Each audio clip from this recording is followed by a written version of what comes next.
하나님 아버지, 우리의 단 한 가지 소원, 우리 주님을 닮기를 원하며 또 주님을 믿기를 원하고 알기를 원합니다. 이 시간 말씀 가운데 우리에게도 찾아와 주셔서 하나님께서 우리에게 만나 주시고자 하시는 이 시간 되도록 하나님 역사하여 주시옵소서. 예수님의 이름으로 감사하며 기도드리옵나이다. 아멘. 먼저 준비한 영상 먼저 잠시 보시겠습니다.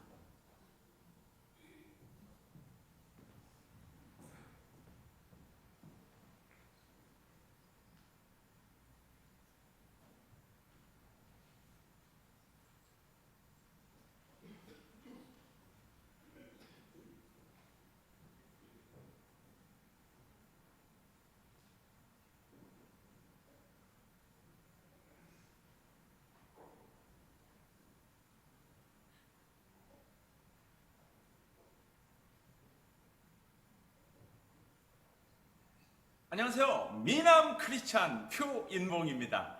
경신교회에서 새생명 전도 축제가 열린다는 멋진 소식이 들려와서 이렇게 인사를 드립니다. 물론 제가 가지요. 많이 오셔서 하나님의 사랑을 모두 나누는 멋진 축제가 됐으면 좋겠습니다. 많이 오세요.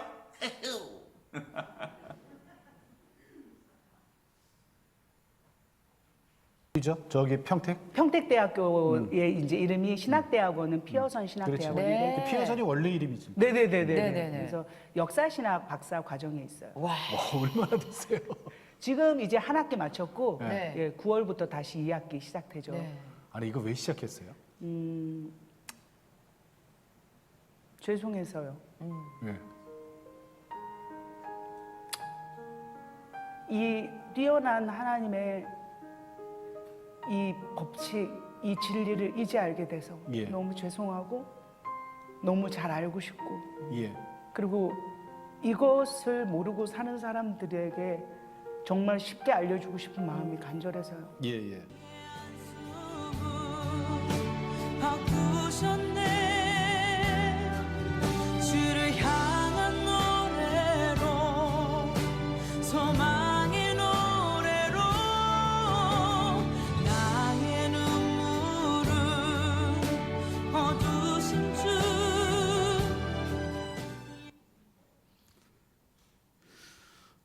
영상을 보게 되면 우리 조혜련 씨 이야기가 나오죠. 얘기가 구절들이 쏙 들어옵니다. 그 뭐냐면은 아나운서들이 묻지 않습니까? 왜 이렇게 신학 공부를 하게 되었습니까? 라고 물었을 때에 죄송해서요. 왜냐하면 하나님의 그 놀라운 그 법과 법칙 진리를 이제 알게 돼서 너무너무 죄송했습니다. 그렇게 하죠. 그리고 너무 잘 알고 싶습니다. 그리고 내가 알았던 것, 예수님을 모르는 사람들에게 정말 쉽게 알려주고 싶습니다. 라고 고백합니다. 저는 여러분에게 이렇게 바꿔서 질문하고 싶습니다. 우리들은 왜 전도를 할까요? 왜 우리는 전도하길 원하십니까? 우리 욕심 때문입니까? 우리가 전도를 통해서 그 사람들 힘들게 하기 위해서 여러분 우리가 전도하는 겁니까? 우리가 왜 전도를 할까요? 그것은 아직까지 예수님을 모르는 이들에게 우리가 주고 싶은 정말 행복이 있기 때문인 것입니다. 여러분 아들러의 행복의 재발견이란 책이 있습니다. 거기 보게 되면 아들러는 행복을 이렇게 정의하고 있죠. 인간의 가장 놀라운 특성 중 하나는 마이너스를 플러스로 바꾸는 힘입니다. 이렇게 말합니다. 마이너스를 플러스로 바꾸는 힘, 그것이 행복이라고 얘기하고 있습니다. 이 행복에 대한 정의들은 이 아들러 자신에게 자기가 살아왔던 질문의 여정들에 관한 이야기이기도 합니다. 왜냐하면 어릴 때에 자라나면서 엄마가 자기 형에게 집중이 많이 되어 있었기 때문에 둘째인 아들러는 그렇게 관심의 대상이 되지 못했습니다. 그래서 어릴 때에 그는 이 어머니로부터 충만하게 엄마에게 받아야 될 이 전적인 애정에 대한 욕구에 대한 결핍이 있죠. 그리고 자라나면서 학교 다닐 때는 공부를 잘 못했습니다. 그래서 한 번은 학교의 그 교사 선생님이 아버지를 불러서 얘는 구두 수선공이 되어야 되겠습니다 라고 이야기했던 사람이 바로 아들러가 됩니다. 그런데 그는 이런 어린 시절의 결핍과 또 부족한 이 불행으로 보이죠. 그런 자기의 얘기들 가운데 이 아들러의 책들을 보게 되면 이 열등감이라는 용어를 많이 사용합니다. 이건요, 다른 사람의 얘기가 아니라 자기 안에 묻어나고 있었던 감정적인 얘기들입니다. 그 열등감, 그 결핍들을 그는 오히려 열정을 통해서 바꿔내게 됩니다. 그리고 의사가 되었고, 그리고 유명한 심리학자가 되었습니다. 그래서 개인 심리학이라 말하게 되는 가족 간의 구조를 통해서 만들어가는 그런 기법을 만들어내게 되었습니다. 결국 그의 삶에 보여지는 이 열등감들이, 불행들이 바로 마이너스에서 플러스로 옮겨가는 그의 인생의 이동이 일어나게 되었던 것입니다. 여러분, 우리가 왜 전도해야 될까요? 답이 여기 있지 않습니까? 우리의 인생에 예수를 믿었을 때 우리가 마이너스에서 플러스로 이동하는 인생이기 때문인 것입니다. 예수를 믿으면 우리 안에 과거의 불행으로 한없이 빠져들어가는 그 이야기들이 예수 믿으면 우리 안에 기쁨으로 옮겨가는 옮김의 이야기가 벌어지게 되는 겁니다. 예수를 믿게 되면 내 안에 기쁨과 영원한 기쁨과 행복이 플러스가 되는 것입니다. 그렇기 때문에 우리는 이것들을 우린 전도를 통해서 나누기를 원하고 있기 때문인 것입니다. 오늘 본문에도 우리들은 왜 전도해야 되는가라는 똑같은 이야기들을 오늘 문맥 속에서 우린 동일하게 질문할 수가 있습니다. 그것은 다름 아니라 전도 대상의 문제가 아니라 그 출발은 자기 자신, 우리 자신으로부터 출발이 된다는 것을 우리는 알 수가 있습니다. 오늘 본문을 보시게 되면 우리가 알고 있는 선한 사마리아인 비유라는 것을 알 수가 있습니다. 그런데 선한 사마리아인 이 비유는 누가복음 1장에서 우리는 1절에서 그 이야기를 찾아내야 됩니다. 한번 읽어보겠습니다. 시작. 그 후에 주께서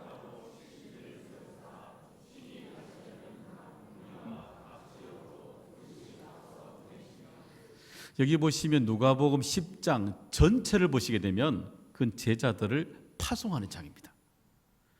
그리고 제자들을 둘씩 70명씩 이렇게 파송을 하시면서 그 제자들에게 하신 당부의 말씀이 뭐냐면은 선한 사마리아인 비유가 되는 것입니다. 여기 보시면 특이한 점은 뭐냐면은 사마리아인을 등장인물로 설정했다는 것입니다. 불편한 사람들이죠. 이 두 사람이 불편해하고 서로 갈등이 있는 원수의 갈등이 있는 사람들이 대상이 됩니다. 또 하나는 뭐냐면, 또 하나 파격은 뭐냐면은 이 사마리아인이 어디로 왔냐면 그곳에 지금 그 지도를 보게 되면은 중간 이스라엘의 중간 지역이 바로 사마리아 지방이 되고 아래쪽이 유대가 됩니다. 그런데 보시게 되면 그 중간 지역에 살고 있는 사마리아 사람들이 어디로 왔냐면 예루살렘으로 이동했다는 것입니다. 그러니까 원래 사마리아 사람들도 유대로 내려오지 않고 유대 사람도 사마리아로 올라가지 않습니다. 그런데 여기 보시면 사마리아인들이 특별히 유대인이 살고 있는 지역으로 먼저 내려왔다는 것입니다. 또 하나는 뭐냐면 그것도 아주 불편한 사이면 멀리 떨어져 있는 비켜가는 시선이 아니라 아주 가까이 왔다는 것입니다. 아주 가까이 왔고 도움을 거절하는 상대인데도 불구하고 일방적으로 그 강도에게 일방적으로 도움을 주는 사람으로 사마리아인이 설정이 되어 있다는 것입니다. 물론 이것은 사마리아인들 모두가 착하다는 비유 내용은 절대 아닙니다. 물론 유대인들처럼 이 메시지는 뭐냐면은 우리들이 유대인들처럼 전도할 때에 우린 종종 우리는 믿음의 문제가 아니라 인간 관계의 문제에 더 집중하고 있다는 것을 알 수가 있습니다. 종종 우리는 전도할 때마다 그런 거 느끼지 않으세요? 여러분, 우리가 전도한다 그러면 제일 먼저 누군가에게 전도하라고 말할 때에 태신자를 작정할 때 제일 먼저 여러분 마음속에 부딪히는 사람이 어떤 사람들이든가요? 혹시 가장 가까운 사람인데도 불구하고 여러분에게 불편함으로 느껴오지 않습니까? 제자들을 파송하시면서 당연히 가야 될 지역을, 사마리아 지역을 포기하고 있는 것처럼, 가장 가까운 대상인데도 불구하고 포기하고 있는 것처럼 우린 전도를 하면서 번번이 우리의 마음속에 가장 내 마음에 가까운 사람이 전도 대상자가 되지 않는 경우가 있다는 것입니다. 때로는요, 그 불편한 사람이 시아버지, 시어머니 될 수도 있습니다. 어떤 그 갈등의 대상이 내가 친정 어머니 아버지가 그 대상이 될 수가 있습니다. 어떤 때는 전도의 대상이 형제 자매가 전도에 내가 거절하는 대상이 될 수가 있다는 것입니다. 그러니까요, 전도할 때마다 우린 종종 질문을 던질 때 이것이 믿음의 문제라고 종종 생각합니다. 물론 믿음이 문제가 될 때도 있죠. 그런데 종종 우리 마음에 믿음의 문제가 아니라 내가 정말 가깝게 전해야 될, 복음을 정말 가깝게 전해야 될 그 긴급한 대상인데도 불구하고 믿음의 문제가 아니라 관계 문제 때문에 놓치고 살아갈 때가 참 많다는 것입니다. 복음이 단절되고 있는 것입니다. 유대인들이 이 사마리아인을 전도하는 것을 거부하고 있는 것처럼 말입니다. 종종 우리는 이 고집이, 이 거부들이 마이너스가 되고 있다는 것을 알 수가 있습니다. 복음이 흘러가지 않고 단절이 되고 있다는 사실인 것입니다. 여러분, 그러니까 우리는 종종 우리가 알 수 있는 것은 뭐냐면, 여러분, 내가 복음을 알아도 여전히 내 안에 여전히 내가 깨어지지 않는 영역이 있다는 겁니다. 믿음이 없어서요? 아니요. 믿음이 있어도 여전히 내 안에 깨어지지 않는 영역이 있다는 것입니다. 믿음의 영역이 내 안에 들어와도 있어도 내 안에 거절하는 영역들이 정말 믿음의 문제가 아니라 인간관계 문제로 여전히 거절하고 있는 그 불편함이 내 안에 있을 수 있다는 것입니다. 혹시 여러분, 이 제자들을 막상 처음 보낼 때에 그 첫 예를 가장 거부할 수 있는 사람, 사마리아인을 예로 들고 있듯이 혹시 여러분이 피하고 있는 사람 여러분은 있지는 않습니까? 여러분이 정말 가까워 있는 대상을 여러분 복음 전도하는데 혹시 밀어내고 있지는 않으십니까? 익숙하지도 않고 여전히 불편한 대상이 여러분 속에 남아 있지는 않습니까? 오늘 본문 우리에게 이 선한 사마리아 비유를 통해서 우리에게 전도할 대상이 누군가, 이 질문보다 이 비유를 통해서 우리는 내게 가장 불편한 사람이 누구인가, 내가 전도해야 될 대상인데도 불구하고 가장 멀리 두고 있는 그 사마리아인, 그 대상은 누구인가 라고 우리에게 다시금 질문하고 있는 것입니다. 결국 우리는 이 전도를 통해서 내 마음 깊이 믿음의 문제를 넘어서 내 안에 가장 던져야 될 질문, 이것은 믿음의 문제가 아니라 내가 가지고 있는 인간관계의 문제가 아닌지를 우리는 던져봐야 되는 것입니다. 그래서 우리는 인간관계에서 오늘은 우리는 믿음으로 우리는 넘어가기를 시작해야 되는 것입니다. 이동해야 되는 것입니다. 그럼 이 불편함이 있음에도 불구하고 왜 우리들은 전도해야 되겠습니까? 그것은 바로 복음으로 우리들은 이웃을 만나야 되는 것입니다.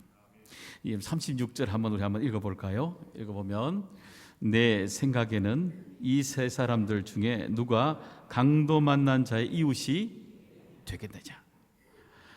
바로 이 복음의 출발은 내 중심이 아니라 타자의 중심, 강도 맞은 사람의 이웃이 누구냐, 타자 중심의 이야기를 시작하라고 말씀해 주시고 있습니다. 이것이 바로 복음이라는 것입니다.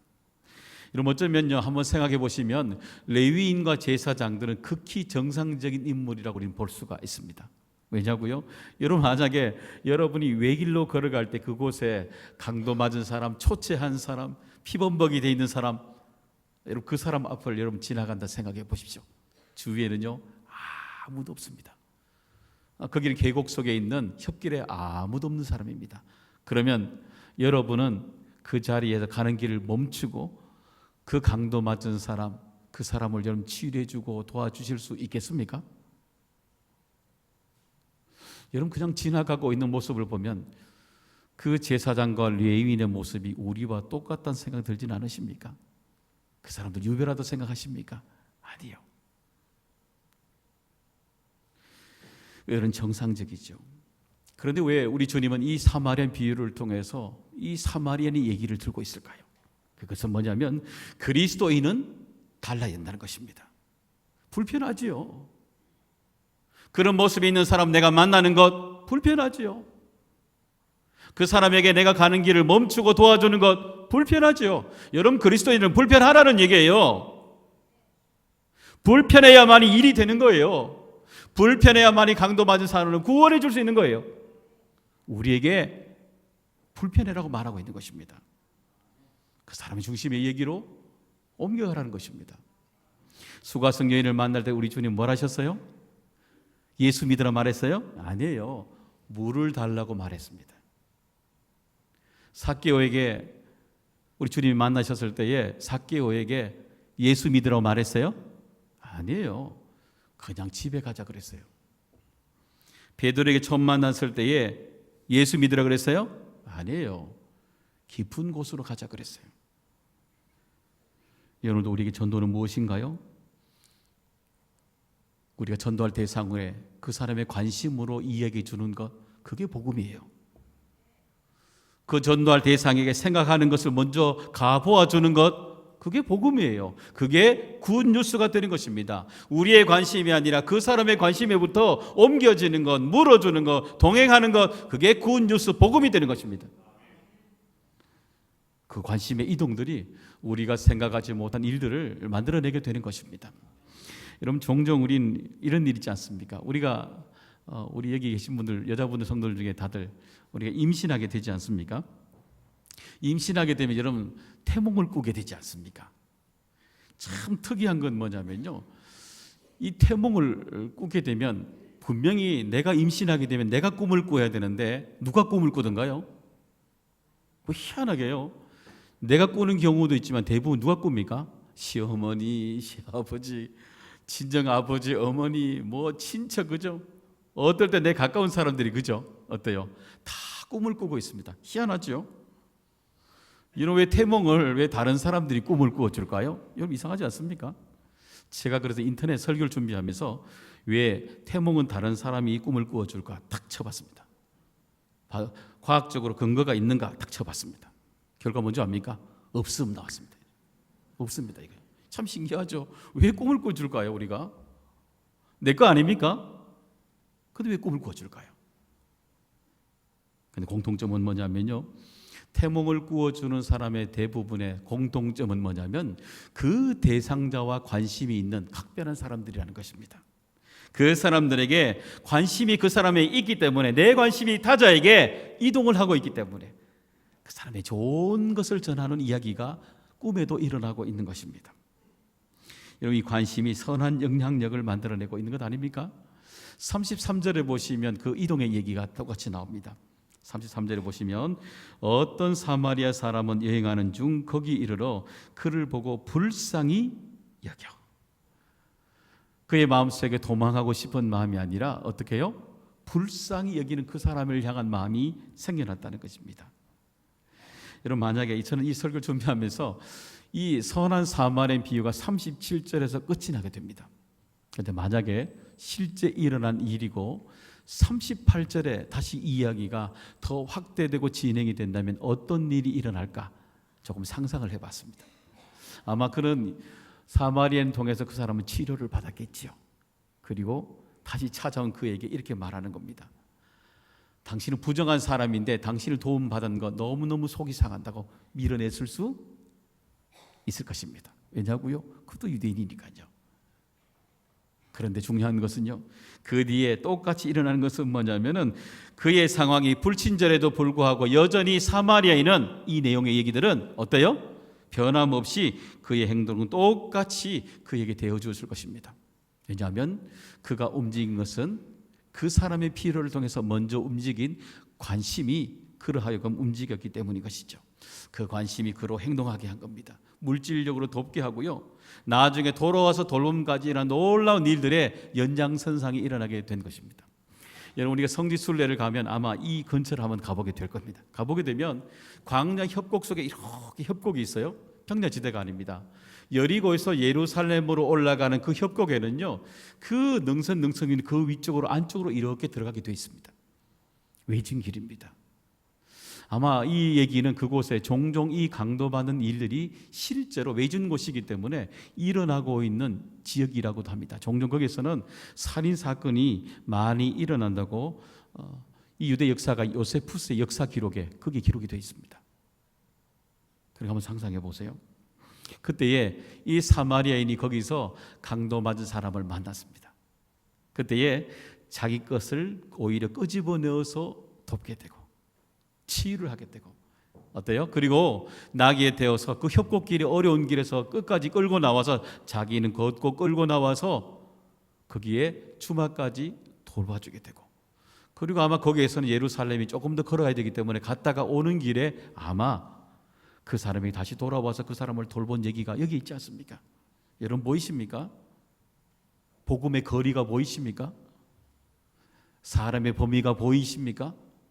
물질을 내어주고요, 같이 짐을 옮겨주고요, 같이 걸어가고요, 같이 걱정을 물어주고요. 이 속에 예수 믿으라는 얘기가 하나도 담긴 것이 있습니까? 없습니다. 근데 복음이라는 겁니다. 뭐예요? 그 사람을 향해서 끝없이 관심을 가지고 시작해내는 것, 이 관심의 거리가 계속해서 늘어나고 있는 것, 이것이 바로 복음이라는 것입니다. 그 관심의 힘이 이 사마리아는 사람으로 하여금 거리를 만들어내게 되는 것이고, 자기 것을 끄집어내게 되는 것이고, 그 사람의 불편에 질문을 하게 하는 것, 그것이 바로 복음이 시작이요 복음이 되는 것입니다. 지난주부터 저희들이 새벽 기도를 마치고, 물론 이번 주도 우리가 특별 새벽 기도가 있습니다. 하고 나면 저희 죽을 먹고 나면요 아침에 전도를 하고 됩니다. 우리 답심리 지역 그리고 청량리, 전농사거리 주변으로 세 곳으로 우리가 전도를 나가게 되죠. 저도 아침에 전도를 나가게 되면 제가 이렇게 전도지를 이렇게 건빵과 함께 전도지를 돌리게 되거든요. 그때마다 그분들이 참 제 걸 잘 받아주십니다. 물론 거절하는 사람도 있지만 대부분이 좋은 아침입니다 라고 전해드리면요 감사합니다 라고 받으십니다. 얼마나 감사한지 몰라요. 여러분 아침에요 전도지를 들고 그분이 어떻든 저렇든 받는 것만으로도 얼마나 감사한지 모릅니다. 진짜. 그죠? 더구나 우리 기독교가 사회적으로 얼마나 불편하고 지탄을 받습니까? 그런데도요 제가 띠를 메고 있고 교회인 거 알면서도 불구하고 제가 주는 것이 당연히 저 교회 것인지 아는데도 불구하고요 감사합니다라고 받습니다. 얼마나 감사한 일입니까? 여러분 길가 걸어가실 때 주는 거 잘 받으십니까? 여러분 잘 받으세요? 저도 잘 안 받거든요. 저 보면서요 그렇구나 예수님을 믿지 않는 사람들 중에도 오히려 좋은 사람이 더 많겠구나. 단지 예수 믿지 않은 것뿐이지 좋은 사람들이 정말 많구나. 정말 고마운 사람들이 참 많구나. 매일마다 이 아침마다 매일마다 만나고 살아가고 있습니다. 오히려 그들이 제가 주는 것 속에 그들이 제게 관심을 주고 있지 않습니까? 관심이 오히려 이동해 가고 있지 않습니까? 그것이 오늘도 우리는 그 사람들을 통해서 우리는 하나님의 일들이 옮겨가게 되는 것입니다. 우리들은 교회 얘기할 때마다 초대교회 얘기를 많이 하게 되죠. 그때마다 사도행전 2장과 4장의 얘기를 우리는 많이 언급합니다. 그때에 2장과 4장에 나오는 초대교회 교인들이 계속해서 많이 늘어나는 것을 우리는 알 수가 있습니다. 그 이유는 뭐냐면 그 교회 주변에 교회 안에 이웃이 만들어져 가고 있다는 것입니다. 교회 안에서는 서로 물건을 통용하죠. 만나고 있지요. 서로 기쁨과 슬픔을 나누는 자기 바로 옆에 누군가 나눌 수 있는 이웃이 만들어져 가고 있는 겁니다. 교회 밖에 나가서는 내가 예수를 믿으면 얼마나 좋았는지, 내가 예수님을 믿고 얼마나 행복했는지를 수많은 사람들에게 나눠주고 있지 않습니까? 거기에 기쁨이 솟아나죠. 감사가 있죠.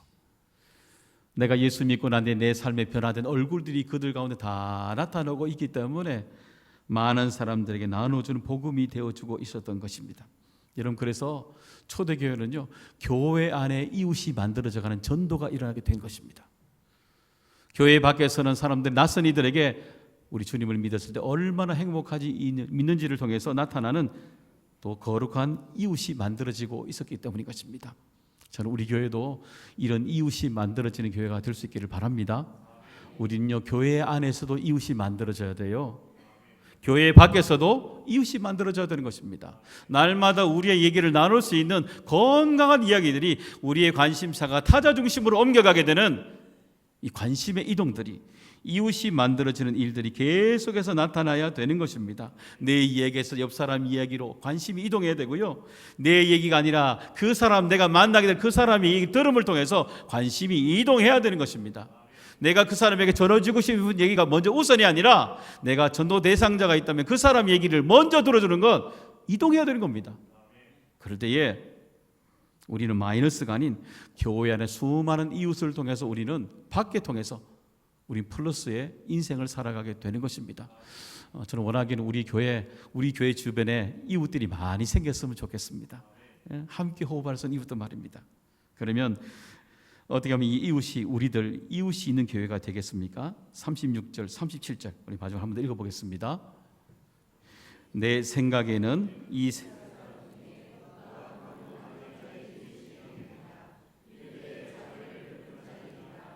예수께서 이르시되 가서 너도 이와 같이 하라. 어떻게 해요? 이웃이 되어주라 말하면서 너도 자비를 베풀어라 말씀해 주시고 있습니다. 그런데 우리는요 더 주목하고 있는 것은 먼저 37절 끝절에 한번 더 보시면은요 여기 보시면 너도 이와 같이 하라 라고 말씀해 주시고 있습니다. 뒤에 나오는 문장을 보시면 그 사람이 내가 자비를 베풀 때 고맙습니다, 감사합니다 그 얘기를 언급하지 않습니다. 그 이유는 뭐냐면 우리가 이웃에게 나누어 줄 때 그 사람의 반응의 문제가 아니라 그 사람이 거절하든 거부하든 또 감사로 표현하든 어떤 그의 문제가 아니라 마땅히 그 사람이 어떤 상황을 말하든 우리는 항상 그들에게 어떻게 해요? 자비를 베푸는 삶을 살아가라고 말씀해 주시고 있는 것입니다. 계속해서 흘러나오더라고요. 여러분 그렇잖아요? 흐르는 물은요 조금이는 물이라도 흘러나와야만이 썩지 않듯이 물이 우리 안에 은혜가 충만하죠? 기쁨이 충만하죠? 여러분 그거 표현하지 않으면요 썩어버려요. 내 안에 가진 것 표현해야 됩니다. 기쁨 나누어야 되는 것입니다. 작은 것이라도 흘러갈 때에 그것 썩지 않는 문이 아니라 작은 것이라도 생명의 물로 나타나게 되는 것입니다. 사랑하는 여러분, 제자들은 사마리아인을 향해서 예수님은 제자들에게 사마리아인을 말씀해 주시면서 끝나지 않은 복음을 말씀해 주십니다. 왜냐하면 여전히 우리들 마음에 거부하고 있는 사마리아 땅이 있음을 말씀해 주고 있는 것입니다. 전 특별히 우리 교회 안에 안팎으로 많은 이웃이 만들어지기를 간절히 소망합니다. 그래서 이번 한 주가 우리가 만날 때에 정말 죄에서 생명으로 옮겨지는 그죠? 이 마이너스에서 플러스로 옮겨가는 인생, 그 인생 우리만이 아니라 우리가 만나는 사람들에게 흘러가도록 해야 되지 않겠습니까? 그리고 그들 가운데 내가 만났던 행복, 그죠?